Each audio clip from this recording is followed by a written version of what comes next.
As a lover of food as medicine, I have always been incredibly interested in connecting back to my roots and my ancestors. I think one of the most powerful ways to do so is through the foods that I eat. Ancestral diets are a way to connect back to our roots through the foods that our ancestors ate and introduce nutritious ingredients and codes that have been carried in our lineage for generations. Wherever your family roots lie, there is an abundance of knowledge and wisdom to be transferred and tapped into through the foods that they ate as well. So my dad was actually born in Italy, and my Nonna lived there for most of her life, and I asked them to share with me how they ate and what was valued in their diet living in Italy. It seems that there was a big focus on farm-to-table eating and eating with the seasons, as well as seeing food as a means of connection to ourselves, to each other, and to the earth, which is exactly the approach I take as a holistic nutritionist. So for breakfast, I asked my dad what he normally would eat in Italy, and he shared with me that he would eat caffè latte, which is coffee with milk, some type of fruit, and a small pastry or biscotti.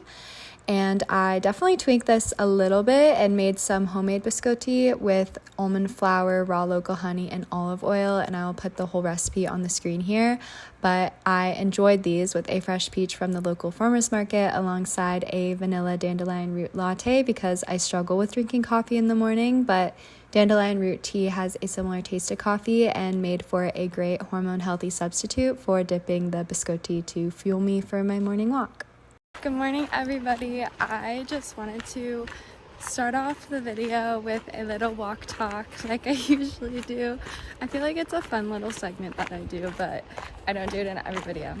Anyways, this morning I'm thinking a lot about that quote that your reality is what you pay attention to, and I've been thinking a lot about how much time I spend scrolling and how much time I spend on my phone as somebody who is making a living off of the digital age, and I think that it definitely affects my mental health. I used to have a screen time of under an hour every single day in college because I just chose not to pay attention to my phone because it caused me so much anxiety, and my friends kind of joke that it's a little bit ironic that I am now making lots of videos for other people's consumption. And with that, I wanted to make this little reality check for everybody, for myself and for you, and just remind everybody that social media is truly a highlight reel, and even though I try to show up in my fullest authenticity, there are still things that I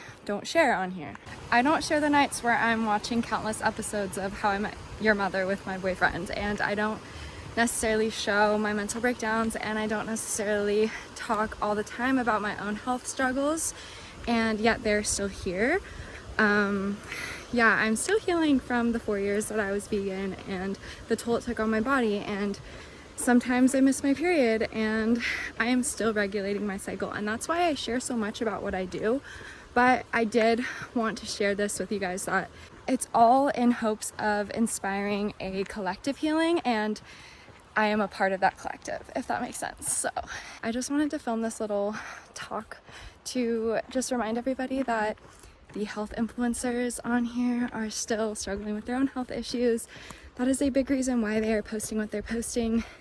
The sustainability influencers still use the occasional plastic straw, and the fitness influencers take rest days. So I think that when I was younger, I needed those reminders, and so yeah, we're all human. We can't all be perfect, and the imperfections are what helps us all learn and collectively grow. And so here's my little walk talk for you guys.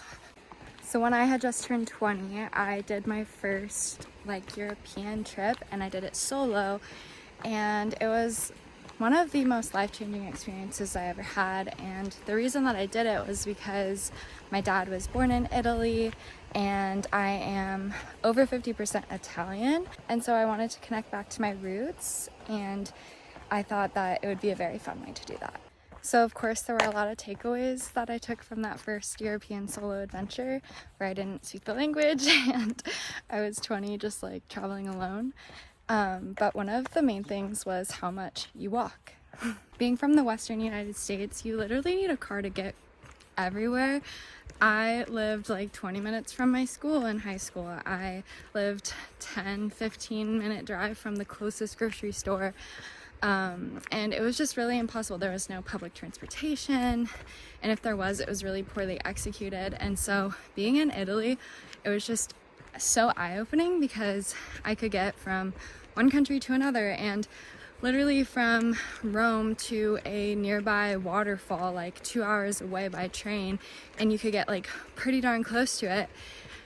And then the rest of the way you would just walk, and that was very normal. And so I was just so amazed. I remember taking screenshots of my step count on my phone and being like, I'm easily hitting 20,000 steps a day. And so that was one main thing I took away from that, was like passive exercise and passive movement was a big part of their lifestyle. And they don't necessarily have like the healthiest intake, but the quality of the food is so much better. So they actually have a lot of restrictions around the spraying of glyphosate, and they ban the use of GMOs, which is amazing because they value their food system and they value family and they value all of those things. And so I want to talk about that a little bit later in the video, but I wanted to touch on the Mediterranean diet and blue zones and how beneficial they are for human health. So on that note, I'm outside walking. I do this every day, so it's my way of connecting to my ancestors. But I usually walk like between 6 and 7 miles a day. That's a lot, but I also live pretty far out here, so I'm not like walking from classroom to classroom or from like job to coffee shop or anything like that. So my movement comes in when I'm going on walks or doing some farm chores around the yard. Hello? Hi, Nonna. Oh, hi, Emma. How are you? I'm good. How are you? I just wanted to kind of ask you what you ate when you lived in Italy, like what you typically ate for like breakfast and lunch and dinner and things like that. Oh, yeah. I can tell you right now. In lunch time, like roast plate, which consisted in, it can be homemade soup, of course, it was always homemade soup or pasta, or risotto. Grew up with the salt, pepper, vinegar, and oil. And that's it, to condiment salad. With a lot of side dish, it can be green beans, asparagus, artichoke. Yeah, I'll have to get crafty in the kitchen then. Those all sound so good. From the beginning, you sound like your mama. Oh, yeah. Yeah. I get that a lot, that I either look or sound like her. Oh my Lord, you sound so much like her. Aww. You would just go and get the dandelions out in like the back country? Pick up the dandelions, the leaves, and then we wash them and everything. We used to mix it with spinach, and cook them as a side dish. I cook with dandelion too. We have a bunch out here, so I must have gotten that from you. Good.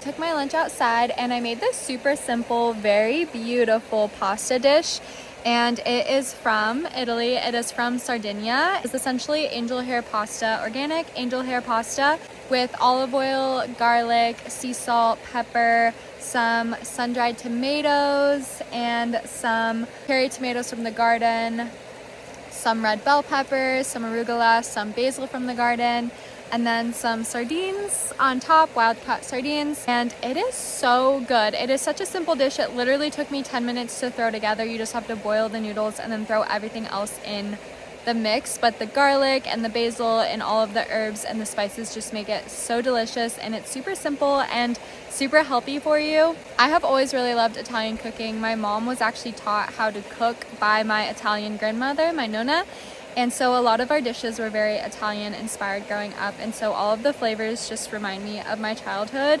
And Honestly, I was taught how to cook by my mom, so a lot of the herbs and spices and just the simplicity of throwing together garlic and olive oil with some type of carb and some type of healthy protein like fish just really makes a dish very wholesome and nourishing and delicious. And so I took my lunch outside by the river, and it's very smoky out, so I'm probably not going to hang out here for very long, but the smoke has been coming in and out today, which is typically how it goes. But yeah, I'm just going to enjoy this and then go and finish up some more work. I then went to the farmer's market to pick up some fresh produce for lunch and for dinner, and I also attended my Lingoda Italian class, which is the sponsor of today's video. H. Okay? Okay. See? Let me hear the word. Benvenuti, like that. See. Okay. Better.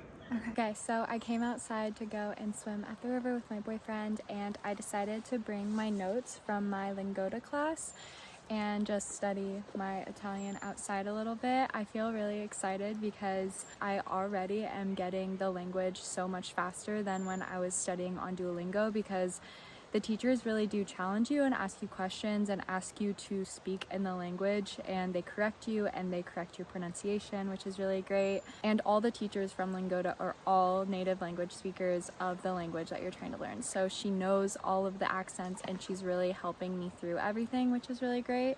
She was really teaching me how to speak at the front of my mouth versus the back of my mouth, because Americans tend to speak from the back of their mouth and Italians speak from the front of their mouth, which really made sense. And so she was coaching me through specifically rolling my R's, which I'm really challenged at. And so I wanted to speak one word on here and just challenge myself again, but arrivederci, and that means goodbye. And if you can hear, like, the R's are a big struggle for me, so she's really coaching me through that.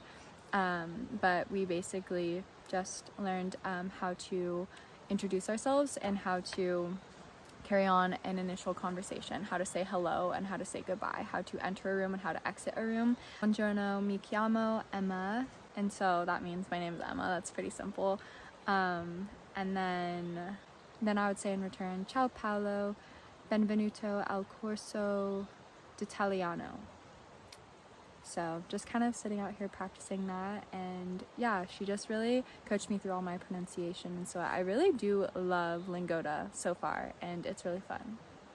So I love how Lingoda offers 6 different languages and a variety of learning styles to suit your learning needs, and you can also schedule courses in accordance to your own schedule, which is really nice and super flexible for busy people like me. They have 3 structures available. One is called Flex, which allows for a lot of flexibility. One is called Teams, which adds in some more structure, and then one is called Sprint, which is a variety of the 2. I've been using Lingoda for about 3 weeks now, and my language has already improved so much. I'm able to carry on conversations with my Nonna in Italian, and it is very motivating and heartfelt. I have absolutely been loving the small human-led classes with native level language speakers. So if you feel ready to take your language skills to the next level, you can use my code Emma Robles in all caps, or click the link in my description to get $25 off your Lingoda experience.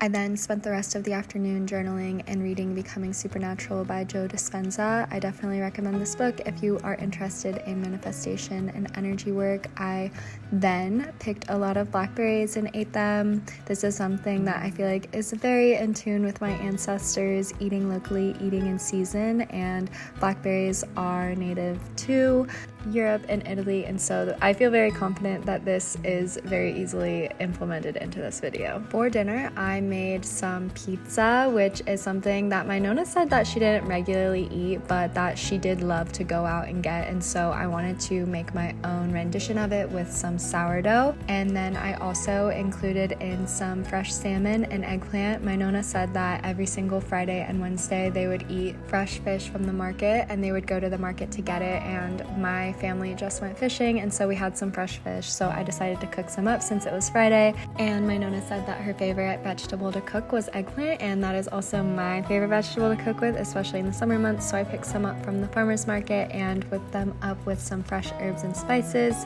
which my Nonna says she has always had on her front porch, and I had some growing in the garden, so I included in some thyme and oregano, drizzled them with some extra virgin olive oil, some sea salt, some pepper, and then whipped up a side salad of heirloom tomatoes, lemon cucumbers, and some fresh bell peppers from the garden as well. The pizza was super simple. I essentially just prepared it about 8 hours earlier by mixing together my sourdough starter with some organic flour and some olive oil and some sea salt, and then I allowed it to ferment for about 8 hours, and then I prepared it and I topped it with some organic tomato sauce and some mozzarella cheese, and I also topped it with some heirloom tomatoes from the farmer's market. Once it was done cooking, I took it out of the oven alongside the salmon and the eggplant, and I topped the pizza with some fresh basil from the garden, which just made it so yummy. And I took it outside along with some sparkling bubbly water straight from Italy, and I enjoyed it all outside looking at the river with my boyfriend, and we watched the sunset. I hope that this video inspired you to get into the kitchen and to tap back into your roots. Food really is a connection to ourselves, to each other, and to the earth, to our ancestry, to our lineage. And so tap into the flavors of your ancestors and learn about them and learn about yourself and what really does make you tick. Our digestive systems and our microbiomes have been passed down to us for generations from our ancestors and from our family. And so this is all in our genetic code, and we are designed to eat in tune with the rhythms of ourselves, with the rhythms of our ancestors. So I really encourage you to go and explore what ancestral eating means to you, and I hope that you take some deep belly breaths before each meal and enjoy some time out in nature all the while. See you guys in a video soon. Bye!